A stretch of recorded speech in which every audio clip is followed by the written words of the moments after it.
দেশবাসী, মালিক শ্রমিক ভাইরা, আপনারা নিশ্চয় অবগত আছেন।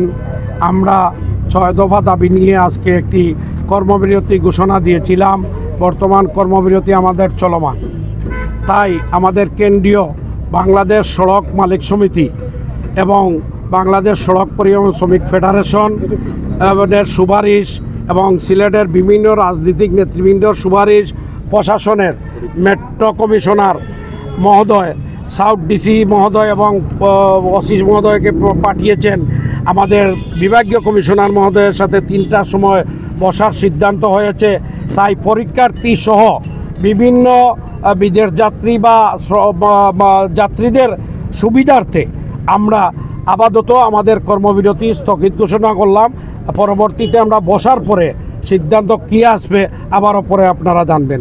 তাই আমি শ্রমিক মালিক ভাইদেরকে আবারও ধন্যবাদ জানাচ্ছি আমাদের এই কর্মসূচি এবং আমাদের দাবি আদায়ের জন্য যে সহযোগিতা করেছেন, নীরব ভূমিকা পালন করে গাড়ি বন্ধ রেখেছেন।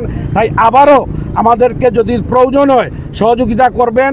আবার আপনাদেরকে সব ধন্যবাদ জানিয়ে আমাদের সাউথ ডিসি মহোদয় এসেছেন, ওসি সাহেব এসেছেন, মেট্রো কমিশনার সাহেবকে ধন্যবাদ জানিয়ে, রাজনীতিক নেতৃবৃন্দ কেন্দ্রে ধন্যবাদ জানিয়ে আমাদের কর্মসূচি স্থগিত ঘোষণা করে বিদায় নিচ্ছি।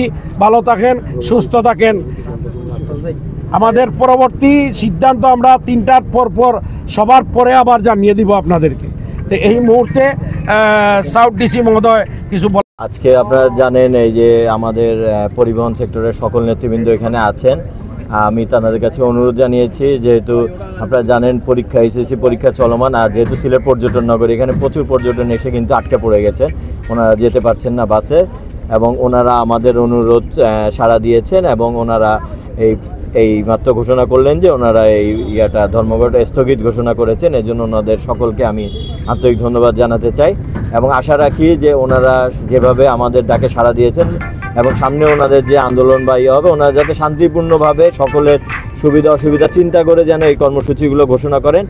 আর যে ৬ দফা দাবি, এটা আসলে গভর্নমেন্টের উচ্চ পর্যায়ে এটা নিয়ে আলোচনা রয়েছে।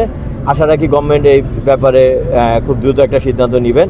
এই পর্যন্ত ওনাদেরকে ধৈর্য রাখার আমি অনুরোধ জানাচ্ছি। আর আপামর সকলকে আমি আবারও ধন্যবাদ জানাচ্ছি এই ধর্মঘট উইথড্র করার জন্য। ধন্যবাদ।